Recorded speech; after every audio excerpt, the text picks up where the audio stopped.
This video of the Sweethanol project has shown 3 specific realities implemented in countries as diverse as India, Spain, and Peru.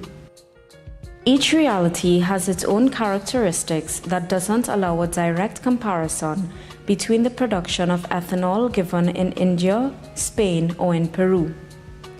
India is one of the most important countries where the sweet sorghum has been developed, considering the integration of food and biofuel sector as a priority.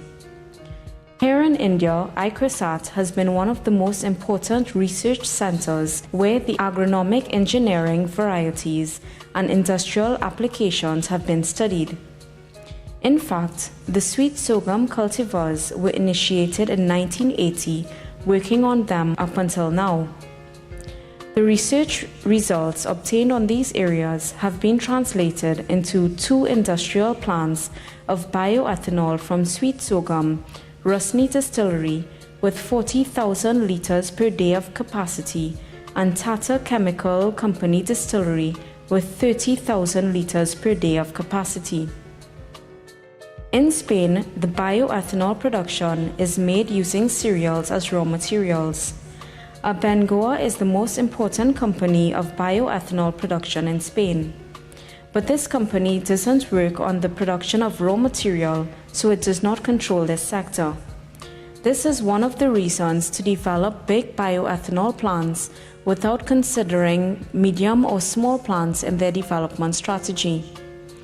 On the other hand, there is another option and another model to develop biofuels. ACOR is the other option where the agricultural sector is included on the biofuels production. In fact, they produce the raw material used for biodiesel production. This model can be translated into bioethanol production, considering then the possibility of developing small and medium bioethanol plants. In Peru, the third country and the third travel, the bioethanol production is very young and incipient.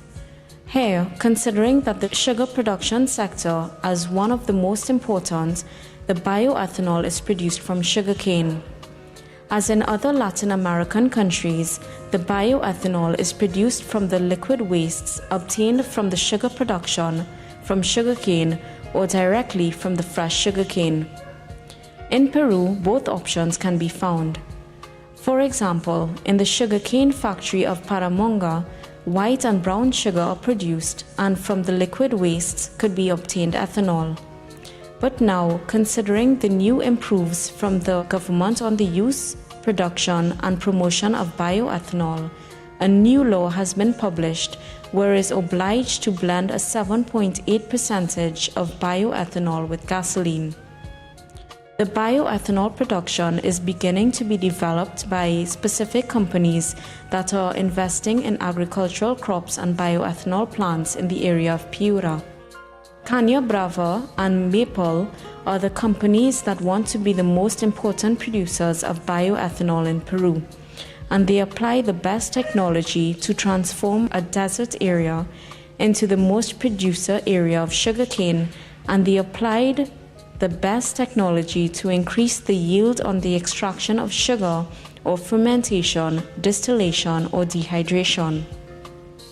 All this is the first step to transform Peru into one of the most important producers of bioethanol in Latin America as a reflex of the beginning of Brazil on bioethanol production. But here, considering not only the economic aspects on the bioethanol production as an alternative to the petrol. The environmental aspects are the most important justification of the change on the policy of bioethanol promotion in Peru.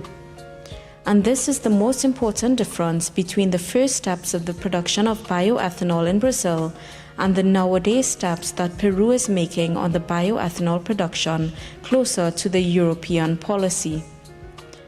But in all cases, the objectives of the projects and the conclusions are the same. Bioethanol allows the industrial development of disadvantaged areas. To do this, we cannot forget the following. Industrial development must be linked to social development. the social aspect of sweet sorghum as a raw material. It is necessary to implement a truly sustainable production of bioethanol. It must be ensured that the production of bioethanol can take place throughout the year, regardless of harvest time, which in many cases is very small.